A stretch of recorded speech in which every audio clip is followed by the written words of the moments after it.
Hallelujah. Mapagpalang araw ng banal na kapangyarihan sa ating lahat, mga kapatid, mga kaibigan. At sa araw nito, tayo magbibigay na naman ng pagpapaalala, mga encouragement na nanggagaling sa kasulatan, nanggagaling sa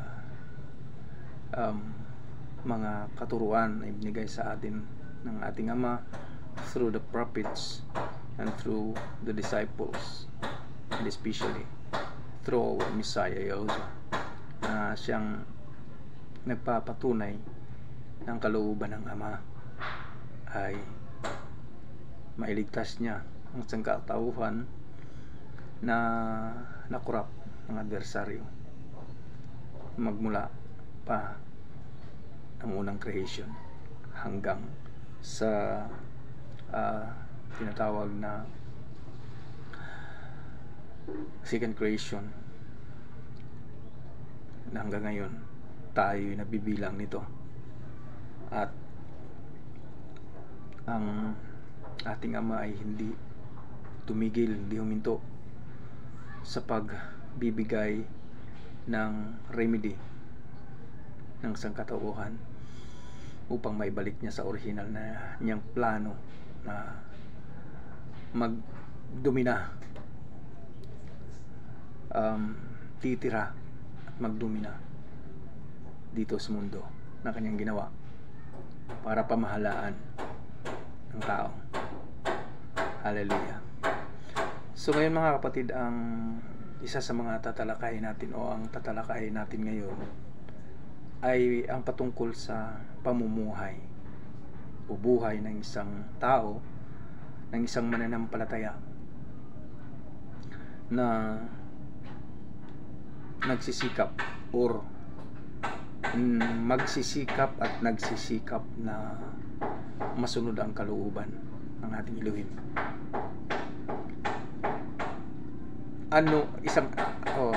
Ito ay isang katanungan ng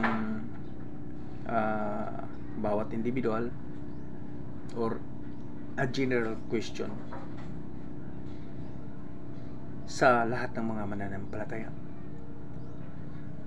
Ito'y katanungan na kailangan nating pagninilay-nilayan, kailangan nating mapagtanto, at kailangan nating seryosuhin. Hallelujah. Ito ang katanungan: ano ang mangyayari kung pipiliin natin o pipiliin mo na sumunod o totally mag-submit sa ating Aba Yahuwah, sa ating Elohim? Ano ang kakahinatnan? Ano ang mga posibilidad na pangyayari at mangyayari sa ating mga buhay kung tayo'y pumili mag-submit totally sa ating Elohim? Okay? Ito ang ating magiging paksa ngayon, o bibigyan natin ng mga punto, kung mga ilang punto, kung ano ba ang kahihinatnan, ano ba ang mangyayari, o ano ba ang dapat nating gawin bilang mga nagsisikap na masunod ang kalooban, masunod ang mga utos, mga demands ng ating nag-iisang Creator. Okay? So, meron tayong inihandang mga puntos, mga ilang mga points na ating i-discuss ngayon. Okay? Kung ano ang mangyayari, ano ang kahihinatnan ng pagpili natin na magsubmitar, sumunod totally to our Elohim. Okay. Una, itong tinatawag na kung tayo'y pumili na sumunod, mag-submit sa ating Elohim, unang-una, kailangan nating i-accept, kailangan nating tatanggapin ang total mastership or ang buong pamamahala ng ating Ama sa ating mga buhay in every area of our life. Unang-una, kung pipiliin natin na sumunod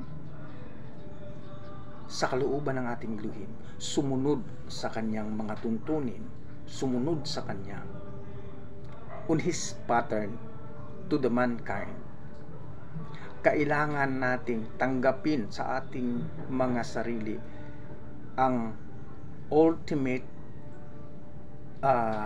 na pamamahala ng ating Elohim sa ating mga buhay sa lahat ng parte. Kumbaga, hindi na tayo ang masusunod, kundi siya na ang masusunod. Ano ba ang sinabi ni Job sa Book of Job? Ano ba ang mababasa natin dito sa chapter 22 verse 21 ng Book of Job? Ito ang sinabi ni Job. Tagalog tayo, mga kapatid, Tagalog version. Sabi niya dito, sumang-ayon ka sa alahayam, sumang-ayon ka sa Elohim, makipagkasundo ka sa Kanya, ang buhay mo'y gaganda at magiging maginhawa. Hallelujah. So, mga kapatid, kung tayo'y susunod, sabi nga ni Job, sabi nga sa ating binasa na sumang-ayon ka or tanggapin mo, you must submit yourself before our Elohim totally, that He is the master of your life in all aspects, in all area, in every area of our lives. Kailangan siya ang masusunod, hindi na tayo. Sabi ni Job, ang buhay mo'y gaganda at magiging maginhawa.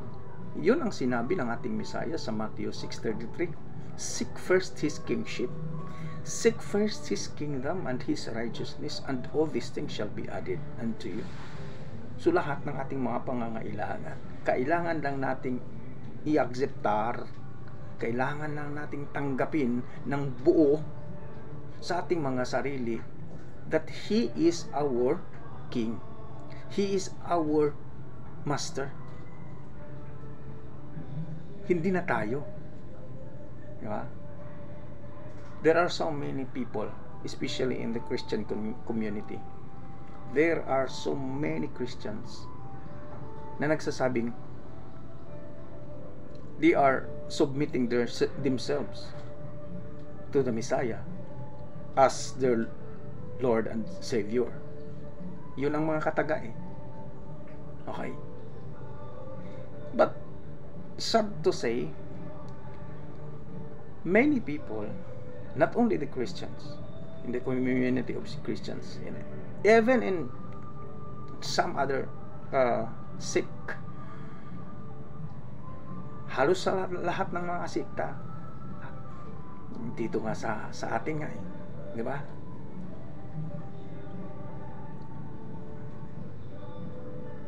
Halos lahat ay magsasabing, kapag lalong-lalo na kapag bago ka pa lang, kumbaga first born believer, a very fiery belief or faith umuusok sa init ng pananampalataya, lalong-lalo na sa panahon na yan, na bago pa lang. Bakit ko nasasabi ito, mga kapatid? Dahil ito'y nararanasan ko mula pa nung nasa first step pa lang ako ng paglabas ng Babylonian way of worship. When I was convert in the born again Christian, I was so excited, I was so eager to follow of what the Bible says, na umabot sa punto na talagang hindi na ako nakikinig kung ano man ang sasabihin ng iba, lalo na sa aking mga magulang, sa aking kapatid. Sinabi ko sa sarili ko noon, when I was converted in a born again Christian, sinabi ko sa sarili ko, I will follow you, Lord. I will follow you whatever it takes. Umalis nga ako sa aming bahay, lumayas nga ako sa aming bahay, dahil hindi ako makakakilos ng kung ano man ang gusto ko. Pag ako'y nagbabasa ng Biblia, sasabihin nga sa akin, you are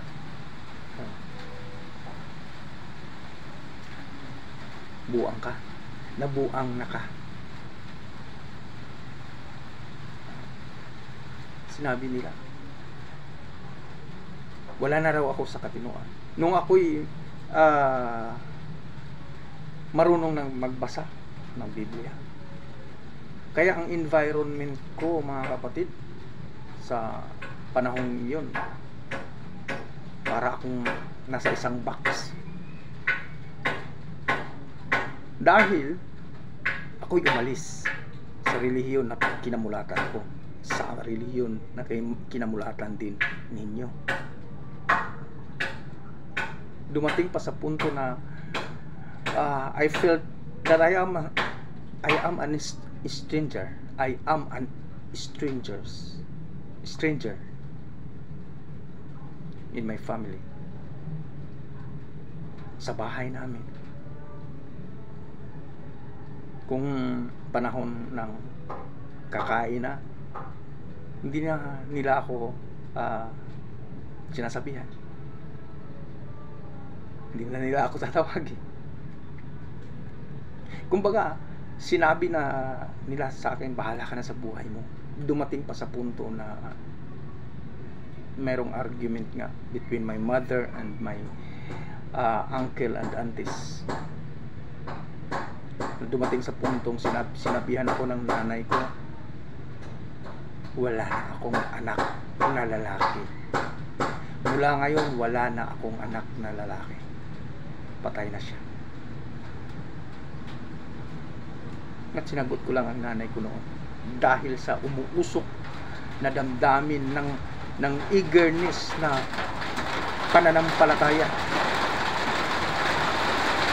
Sinabi ko noon, I was on the right track.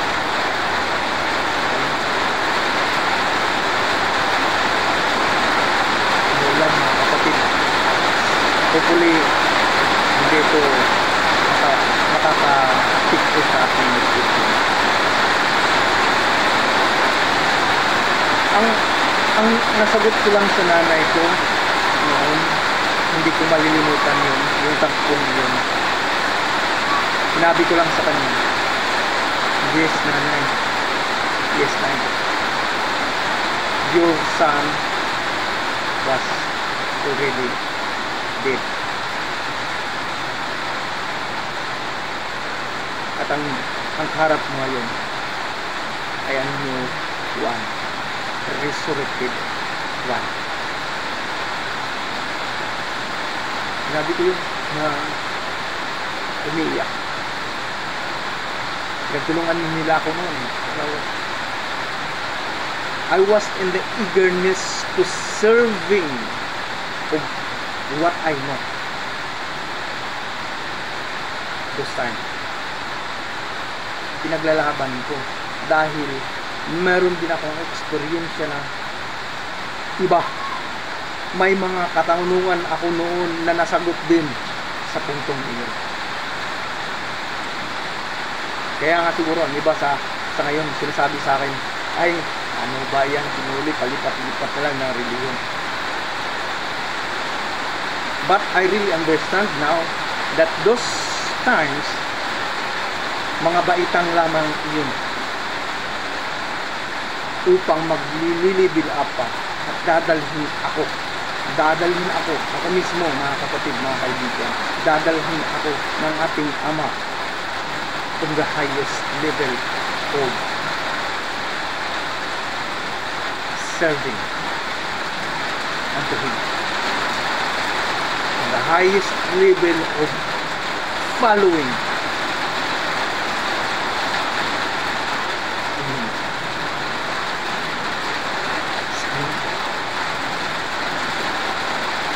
Pinili kong lumaya sa amin noon when I was converted in the born again Christian. Pinili ko. Bakit? Gustong ko na mamuhay na kasama ko ang salita ng ating Elohim.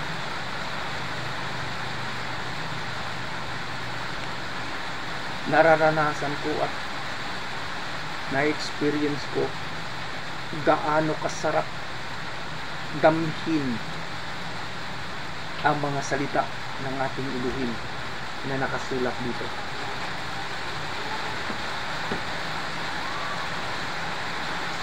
Nabasa unang verse na naitanim sa aking puso ang sinabi ng ating Misaya sa John chapter 8 verse 32. Nung sinabi niya, if you know the truth will set you free. At sa mga panahon yun, mga kapatid, yes, umpisa pala yun ng aking paglaya sa kamunduhan, paglaya sa ginawang korupsyon ng adversaryo, dahil ako'y nabubuhay sa isang komunidad na kung ano ang naiisip na gawin ng tao, gagawin. In my early age, sa panahon ng aking pagbibinata, sa pagkabinata, natututunan kong magsugal, magbisyo ng halos lahat ng bisyo.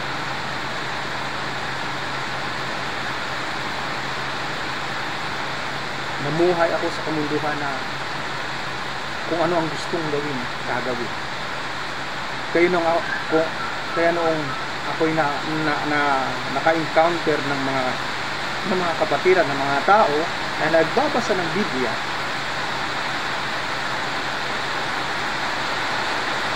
hindi ko inaasahan na mabago ang takbo ng buhay ko, mabago ang pananaw ko sa buhay. Hindi ko akalain makapag-quit ako ng mga vices. I was a chain smoker noon, mga kapatid. Sa isang araw, 2 pakitik na sigarilyo at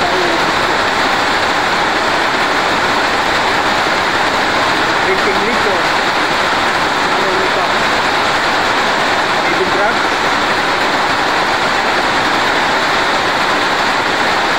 Pinasukan ko sa paso.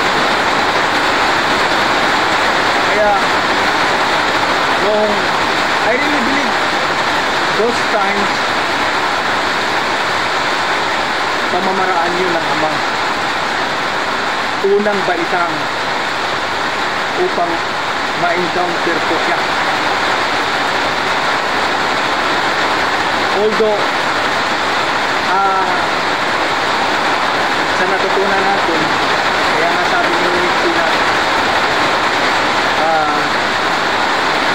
ang ibang sikta ng Christianity, ganun pa rin. Kumbaga sa isang lambat, pinakawalan ka lang sa pinakamalaking lambat upang papasok ka rin sa ibang lambat, ibang maliliit na lambat. Pero ganun pa rin. Ngunit napagtanto ko ngayon, mga kapatid, ngunit I realized na yung mga panahon yun, yung mga pangyayaring yun ay umpisa pala ng training ground ng Ama para sa aking buhay. And those times I was uttered with my mouth noon pa lang, because hindi naman kahit na Jesus ang pinaniwalaan nating pangalan sa ating Messiah, but when I prayed to our Heavenly Father, my mouth uttering, ito ang aking panalangin mula pa noon. Heavenly Father, the Creator of everything, the Creator of the universe, ikaw ang nag-iisang Ama sa buhay ko. Kaya I really believe, mga kapatid, inuuti-uti ako mismo ng Ama. Sa panahon na sinabi ko sa Kanya, from now on, Heavenly Father, I am yours and you are mine. Hindi ko lubos maisip at maintindihan ang aking sarili noon, mga kapatid, when I was uttering those words. Nung sinabi ko, Heavenly Father, from now on, I am yours and you are mine. Alam ko, mga kapatid, na naiintindihan ko ngayon na hindi paganong Ama ang lumulukob sa buhay ko noon. Alam ko at naiintindihan ko ngayon na siya pa rin yun na tinawag ko kahit hindi ko nalalaman ang kanyang Hebreyong pangalan. Kaya when I accept Him as my Father, and when I accept the Messiah na nagdadala ng Greek name, unti-unting nagbago ang pananaw ko sa buhay, unti-unting nagbago ang environment sa aking buhay, at unti-unti kong nararanasan na ako'y nilalayuan ng aking mga panahigan, nilalayuan maski na ang aking pamilya. Damang-dama ko sa pagkakataon ko, when I totally accept my iluhi, binago niya ang takbo ng buhay.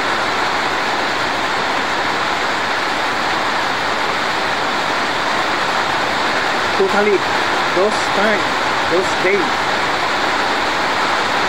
all the vices I had, all the vices I have done,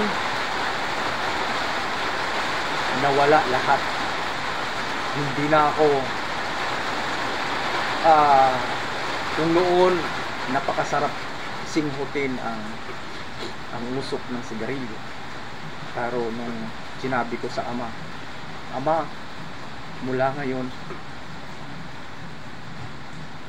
iyong-iyo na ako at ikaw ay akin. Ang nadarama ko ang angas-milk ko kapag may naninigarilyo. Ito'y mabahong na para sa akin. At ang alak ay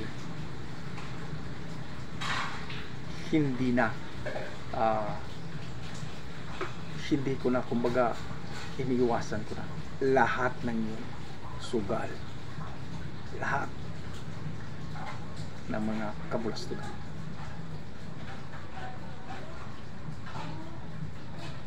At unti-unti kong nararamdaman na ano pala, espesyal pala ako sa paningin ng ating Ama. Kahit nasa unang baitang pa lang. Kaya dumaan ang mga panahon na hanggang ako'y nagkaasawa, nagkaanak, nagkapamilya. Dumaan ang panahon na sinabi ko, I want to serve you fully. Kaya dumating sa puntong tayo'y pumasok sa tinatawag na pastoral na gawain.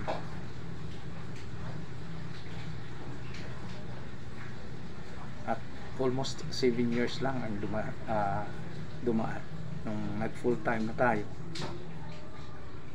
dumating ang pandemic. At yun ang ginawa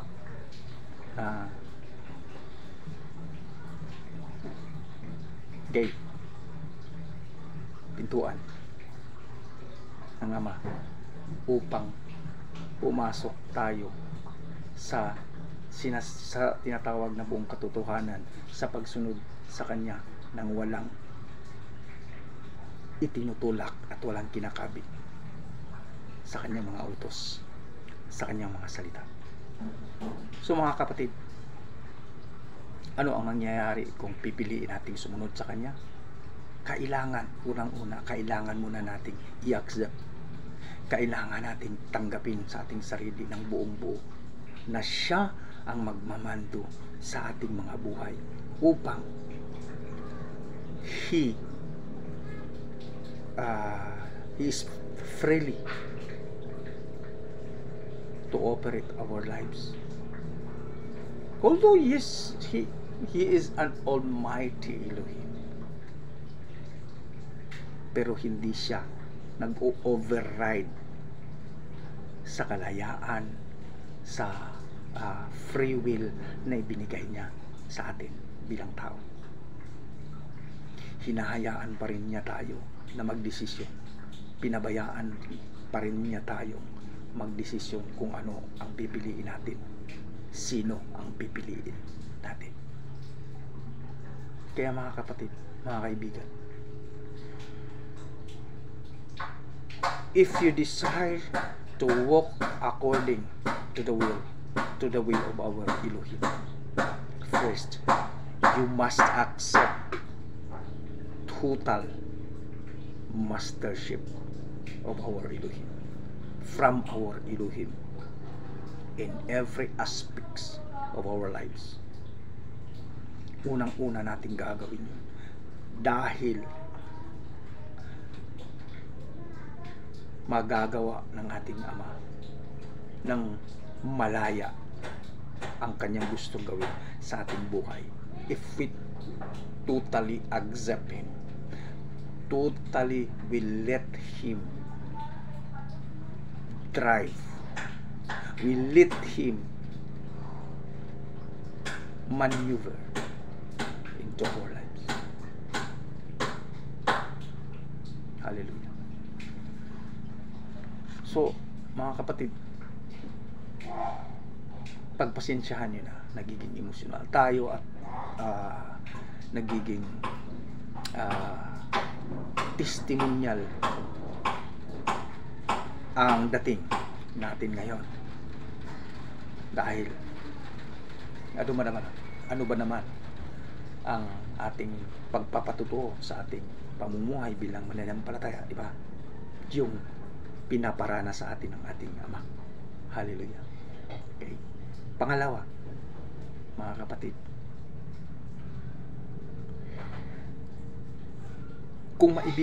kung tatanggapin natin o maibibigay na natin ang pinaka-buod na pagtanggap sa ating mga sarili na siya na ang magmamando sa ating mga buhay. Pangalawa, we must decide na kailangan siya lang at wala nang ibang ating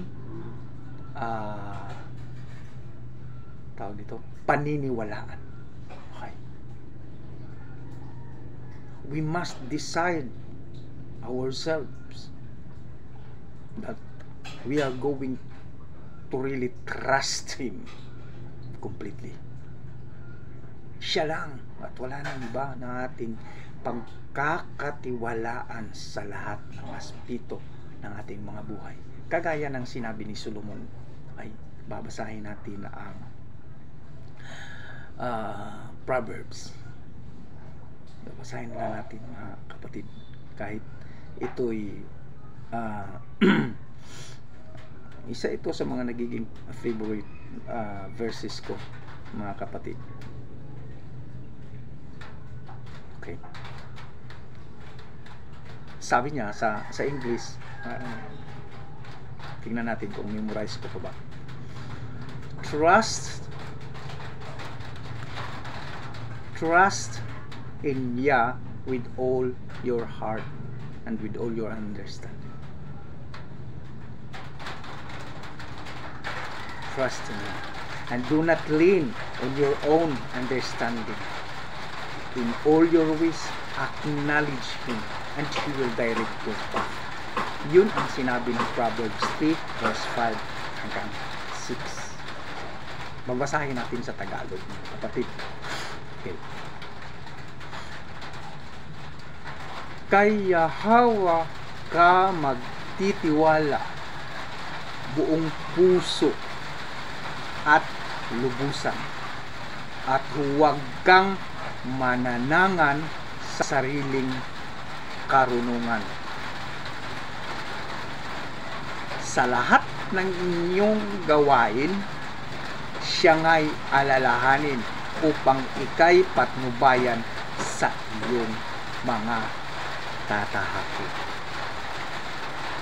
So ito, mga kapatid, trust in Jehovah with all your heart and lean not your own understanding. Verse 6, in all your ways acknowledge Him and He will direct your path. So kailangan nating magdesisyon, mga kapatid, kapag tinatanggap na natin sa ating mga sarili that He is in control in every aspects of our lives, we must trust Him completely. Hindi lang yung sa salita lang na, yes, I trust in you, Abba. Yes, I trust in you, Yah. Yes, I trust in you, my Elohim. Not only in our lips, not only uttering with our mouth, but deeply trusting Him completely. Dahil kung tayo completely magtitiwala sa ating Elohim, sa ating alaya, sa ating Ama, He will direct our path. Siya ang magtitimon ng ating mga dadaanan. Siya ang naghahanda ng ating mga pagdadaanan at dinadaanan at dadaan. Siya naman talaga, meron naman talagang inihanda ng ang ating Elohim sa bawat isa. Meron na siyang daan na inihanda sa bawat isa nasa sa atin na lang ang pagpili. Tayo na lang ang pumili. Ano ba? Dadaan ba tayo sa inihanda ng ating luhin, dadaanan? Or magsisegue tayo? Kaya nga, kapag nagsisegue tayo, kapag hindi tayo fully trusting Him, maraming mga pagkakataon na parang kambing lang. Tingnan nyo mga kapatid ang ugali ng isang kambing, ha. Kapag ito'y dinadala ng may-ari ng pastol sa parang, ang karniro, ang mga tupa, kapag ginaguide dyan ng kanilang pastol, hindi mo makikita sa mga karnero, sa mga tupa na umuuna sa pastol.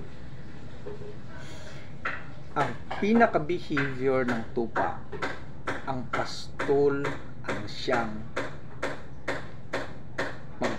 mag-lead sa kanila, ang nauuna sa daan, at susunod lang ang mga tupa. Pero tingnan nyo ang kambing. Kapatid, tingnan nyo ang behavior ng kambing. In reality, kahit nakatali yan ng pisi, ang behavior ng kambing, uuna yan, tatakbo yan una sa pastol, sa amo, para kakain ng kung ano man ang gusto niyang kakainin. At hindi yan susunod dito. Uuna yan, tapos magsisegue kaliwat kanan kung saan saan yan. Pero ang isang tupa sumusunod sa kanyang pastol, sa kanyang amo. Sumusunod lang yan kung saan sila ilalatag, or saan sila kumbaga papahintulutan ng mga pastol na kakain, doon lang sila. Pero ang kambing, iba, matigas ang ulo, matigas ang bungo, magsisegue left and right, diba? So kailangan, kapag tayo'y nag-submit sa ating Ama, kung totally we are accepting ourselves that the one who direct our lives is our Abba Yahuwah, kailangan sa susunod, ang sumunod nun, mag-decide tayo sa ating sarili, mag-desisyon tayo sa ating mga sarili, that we are going to trust in Him completely, kagaya ng nababasa natin sa Proverbs. Okay, magbasa pa tayo ng ibang mga talata, mga kapatid. Ang sinabi naman ni David, ang ama, na naman ang ating pagpasasalitain dito sa chapter 31 ng Psalms, mga awit. Hallelujah. Chapter 31 verse 14 and hanggang 16. Ito ang sinabi ni David. Subalit sa'yo, okay, so sige, babasahin natin ang mga awit. Psalms chapter 31 verse 14. Ito ang nasusulat, mga kapatid. Subalit sa iyo, Yahowa, ako'y nagtitiwala. Ikaw ang aking alahayam na dakila. Ikaw ang may hawak nitong aking buhay. Iligtas mo ako sa taga-usig ko't mga kaaway. 16. Itong iyong lingkod sana ay lingapin. Sa wagas mong pag-ibig ako ay sagipin. Hallelujah. So ito ang sinasambit ni David sa Psalms 31:14 to 16. Sinabi niya, subalit sa iyo, Yahweh, ako'y nagtitiwala. Ikaw ang aking alahayam na dakila. Kailangan, we must put ourselves, our trust in Him completely. Nung wala na, kumbaga wala ng reserbasyon na pagtitiwala. Diba? Yun ang sinabi ng anak ni David na si Solomon. Trust in Yahweh with all your heart and lean not your own understanding. In all your ways acknowledge Him and He will direct your path. Yun ang completely trusting in Yahweh. Hallelujah. Okay? So, ito pa mga kapatid, ito ang susunod. We must be willing to have a total dealing with the cross in our life. I mean, yung ibang mga manunuro, ibang mga tawag dito, believers, they are not believing that ang pinakuan ng ating Messiah ay cross. Dahil may mga translations nga na nakapako lang siya sa kahoy straight whatsoever. Pero ang significant nito mga kapatid, anuman ang pinapakuan ng ating Messiah, nagiging cross man yun, pinurma na cross na kahoy, or isang poste lang yun. Ang significant nun, ang reflection no, ay, di ba, bago pinako ang ating Messiah, pinapasan sa kanya ang kahoy, whether it is cross or a log, poste lang yun. Ang ibig natin sabihin dito mga kapatid, yung ating dalahin, yung ating pasanin sa buhay, we must be willing to have a total dealing with the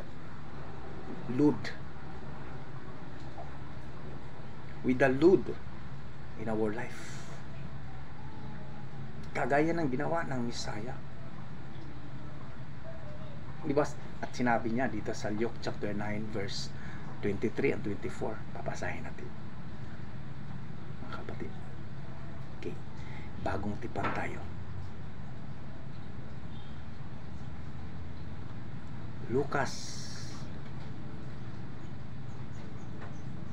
chapter 9 verse 23 and 24. Sinabi ng ating Messiah dito, at sinabi niya sa kanilang lahat, ang sinumang nagnanais sumunod sa akin ay kailangang itakwil ang kanyang sarili, pasanin araw-araw ang kanyang krus, at sumunod sa akin. Ito ang nakasulat mga kapatid.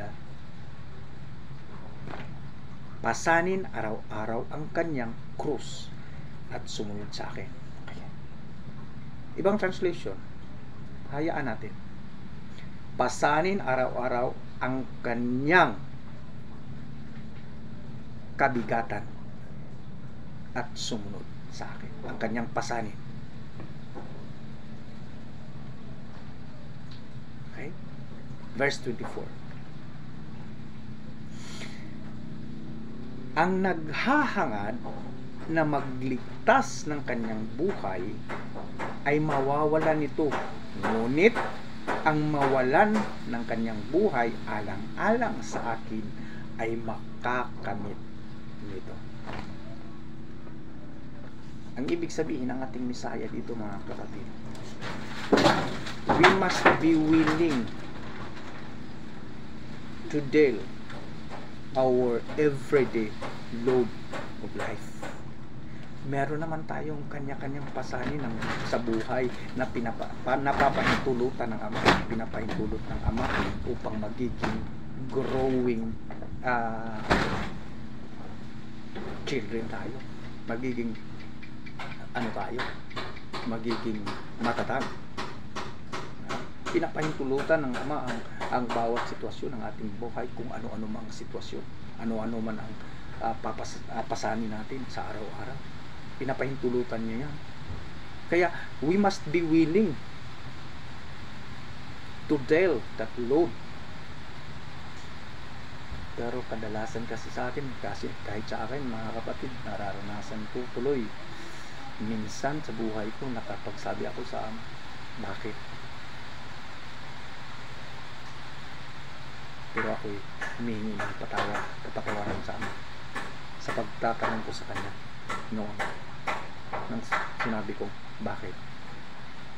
Alam niyo mga kapatid, bilang isang mananampalataya, mga nagsisikap na susunod sa Kanya, sumunod sa Kanya, sa Kanyang pamamaraan, wala tayong karapatan. Para sa akin mga kapatid, don't get me wrong, ewan ko sa inyo, pero para sa akin, wala akong karapatan naki-question siya kung ano ang pinaparanas niya sa aking buhay bilang isang mananampalataya. Bakit? Bakit ko nasabi yun mga kapatid, mga kaibigan? Because He knows everything. And I really believe that Elohim prepare everything concerning to His servant upang ito'y magiging matatag at magiging karapat-dapat na tawagin ng ating Misaya sa pagdating ng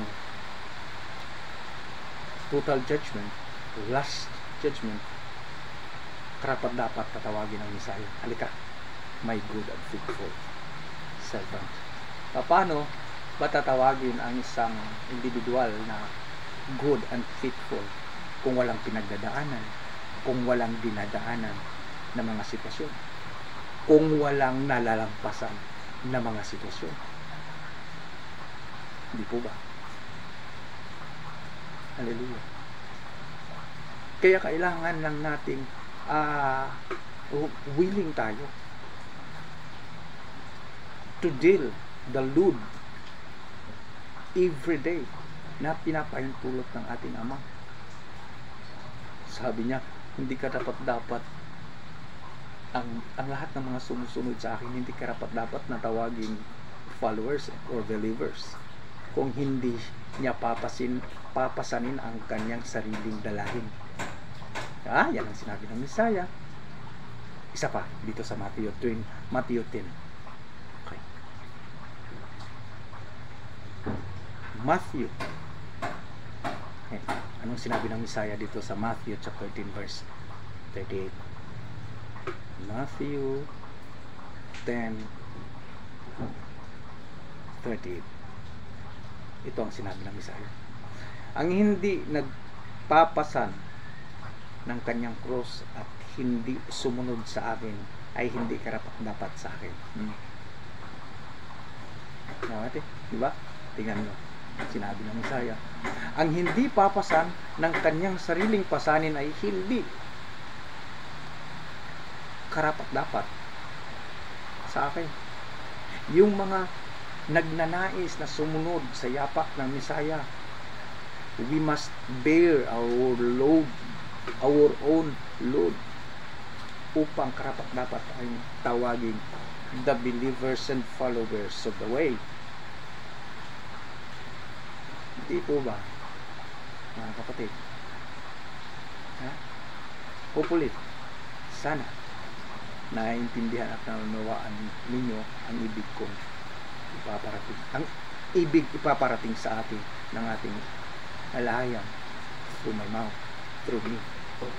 Amen. Hallelujah.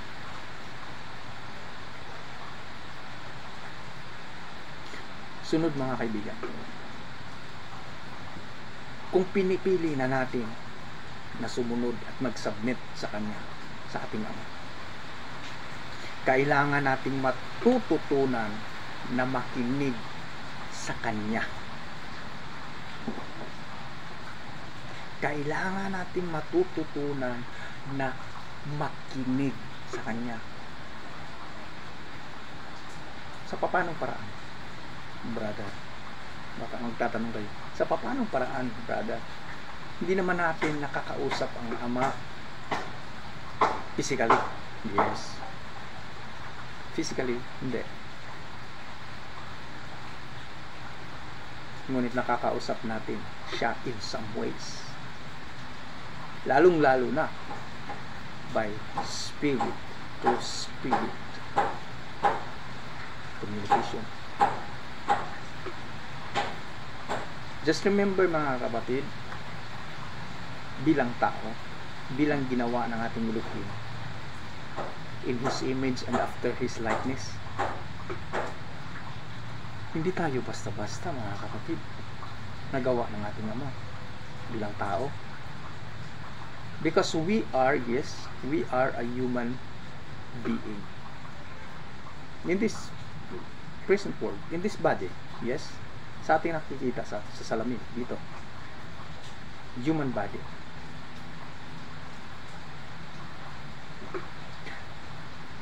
Human vessel. We are a human, we have a human body.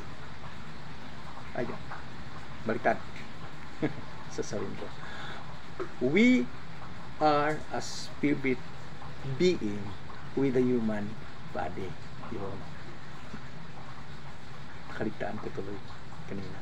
Ay, bilang ginawa ng Ama, bilang ginawa ng ating Almighty Elohim, nakawanis niya. Diba? Balikan natin ng Genesis chapter 1:26 and chapter 2 verse 14 ba yun?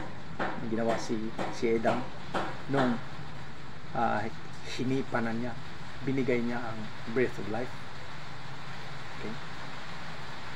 After his in His image and after His likeness. So, ibig sabihin, our Elohim is spirit. Ginawa niya tayong kawangis niya. So, ibig sabihin, we have a dual personality. Sasabihin nyo naman, baka sabihin nyo na naman, ayan na naman si brother, ayan na naman si kapatid, ayan na naman si Bruno Lee, si Bro Chilito. Sasabi na naman ng duality.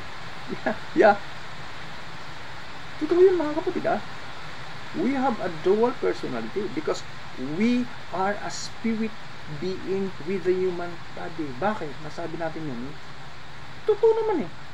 Itong katawang lupang ito, hindi ito ang tunay na pagkatao natin. Vessel lang ito, lalagyanan lang ito ng tunay na tao na galing sa ating Creator.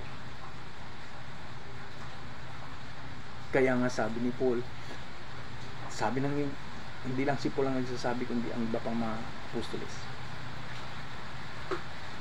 that the corruptible or carnal body cannot inherit the kingdom of Elohim. Kahit ang Messiah nagsabi niya, the carnal body cannot inherit the kingdom of Elohim. E paano? Kaya nga, so ito, lalagyanan lamang ito. Kaya, we have a dual personality na a spirit being and a human body. Okay? Hopefully nakuha ninyo mga kapatid. And I really believe nakuha ninyo ito dahil nangungusap sa ating, sa bawat isa sa atin ang spirito ng ating alaya, ng ating Diyos. Kaya mga kapatid, so hopefully itong mga ilan lamang na ating natatalakay ngayon ay marami pa sana, pero hindi ka kasi ang isang oras sa atin. Kaya mauumay din kayo. Hindi naman, sorry, hindi naman, I really believe hindi naman kayo mauumay sa pakikinig. sa recording na ito. I really believe it. Tatapusin mo talaga ang video. I really believe it. Yun lang yung magwawag ni Sayo also. Alam niyo mga kapatid, kailangan talaga natin matututunan, makinig sa Kanya, sa ating Ilochin, sa ating Ama. In what way? In His Spirit. In some ways and in many ways, He can talk to us. He can talk with us in any way. By our spirit, by the written word, by dreams and visions, some ways. Mga kapatid, kailangan lang natin makinig. Kailangan lang nating submissive sa Kanya. Our Elohim talking to us, I really believe 1,000% nakikipag-usap ang ating Ama, ang ating Elohim, ang ating Messiah with our spirit. Kung ang kailangan lang natin acknowledgement sa Kanyang mga pamamaraan. Kung tayo nagbabasa ng Biblia, kung tayo nagbabasa ng kasulatan, nakikipag-usap tayo sa Kanya sa panahon yun. Bakit? Salita na niya, mga salita niya yun.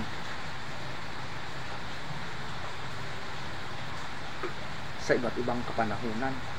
At magiging mai-apply ng bawat individual sa ating kapanahunan ngayon sa mga sitwasyon. In so many situations in our lives. Kaya mga kapatid, kaya nga sabi sa Hebrew 3 verse 7 and 8, if you hear the voice of our Elohim today, do not harden your heart as what our ancestors did in the wilderness before. Tingnan niyo ang ating mga ninuno. Nung nakikipag-usap sa kanila ang ating Ama, buti nga sila naririnig nila physically ang tinig ng ating Ama noon, but they did not listen what our Elohim said to them. They rebelled of what our Elohim teach them. Kaya nga sabi ng Hebrew, inulit ng Book of Hebrews ang sinabi, if you hear the words of our Elohim today, do not harden your heart. Kaya kaibigan, kapatid, mga kapatid, paulit-ulit itong encouragement at pagpapaalala. If you hear the voice of our Elohim today, do not harden your heart. Even though Brother Noli lamang ang ginamit. Si Brother Noli lamang ang ginamit. Kahit ako lang to sa paningin niyo. Do not ignore the word of our Elohim that comes from my mouth. Because salita niya yun. Yes, dahil tayo naniniwala kapag willing tayong gagamitin ng ating Ama, ng ating Elohim, every word cometh from our mouth, galing sa Kanya yun.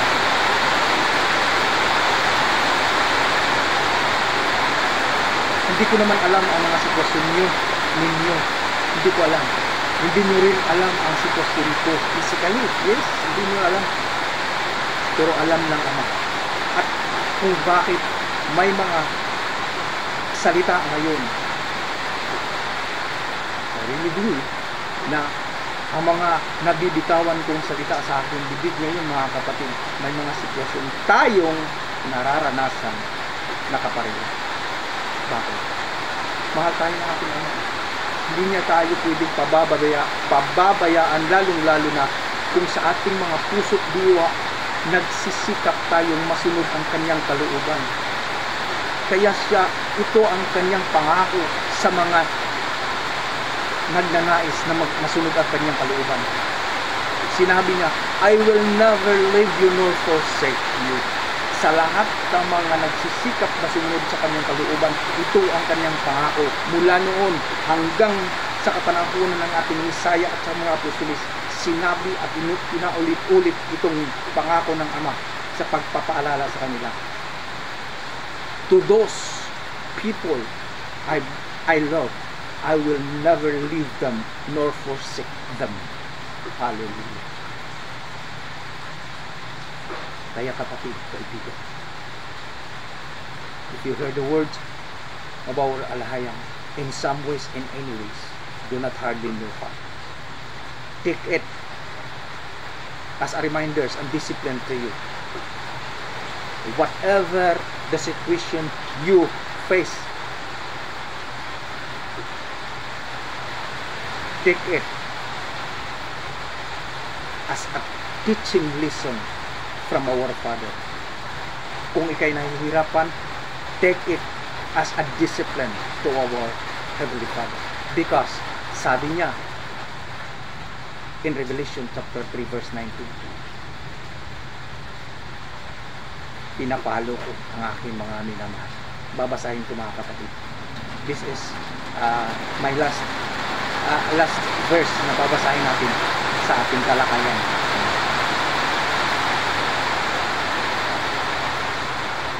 Pahayag 3:19. Sabi ng ating Elohim, sabi ng ating Misaya,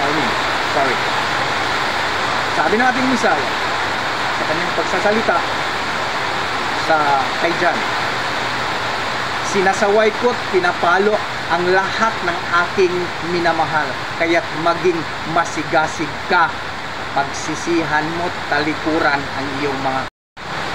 Hallelujah. So yun mga kapatid,